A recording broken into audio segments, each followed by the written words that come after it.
Hey everyone, welcome back to the podcast. I'm Jacob. And I'm Miguel. Today we're going to be talking about poverty and homelessness, which is honestly one of the biggest issues happening in the world right now. Yeah, and it's something we see pretty often, especially in the bigger cities, but a lot of people don't really stop and think about how serious it actually is.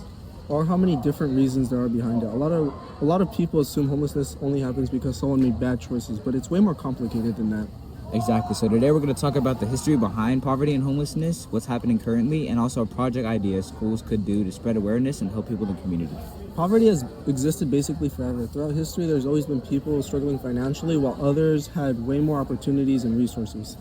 But one major time poverty became extremely visible in America was during the Great Depression in the 1930s. That was when the economy crashed and millions of people lost their jobs, home, and money, almost overnight. Families were forced to live in shelters or camps called Hoovervilles, which were communities made from cardboard, wood, and other materials people could find. And even though the economy eventually improved, poverty didn't just disappear after that.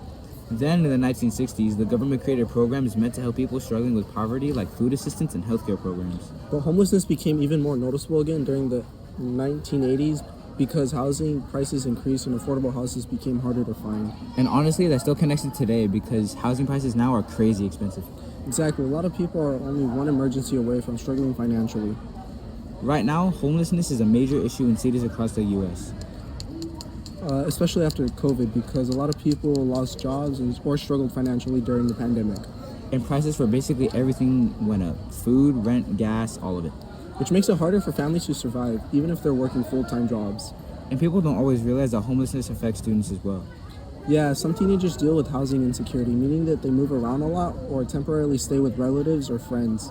Imagine trying to focus on homework or school while dealing with that stress every day. Another issue is how society stereotypes homeless people. People sometimes assume homeless individuals are lazy or dangerous, but a lot of people are homeless because of medical bills, job loss, mental health struggles, or just family emergencies. And there are organizations trying to help, like shelter and food banks, but they still need community support. For our civic engagement project, we came up with something called Humanity Week. Basically, it's a school-wide event focused on raising awareness about poverty and homelessness while also helping local communities. One activity could be a canned food and clothing drive around campus. And students can also create hygiene kits with items like soap, toothbrushes, snacks, and water bottles. Those kits could then be donated to shelters or community organizations. Another idea is inviting guest speakers who experience homelessness or work in nonprofits. Yeah, I think hearing real stories will make students understand the issue way more. Definitely. Students can also make posters, videos, or podcasts to spread awareness around the campus. We think Humanity Week should happen during the spring semester, probably around March or April. Leadership students and clubs could help organize events and donations. Teachers could also connect lessons to the topic like classes in English, history, or art. At the end of the week, students could reflect on what they learned, delivered donations to shelters. The goal isn't just collecting items, it's helping students understand the issue on a deeper level.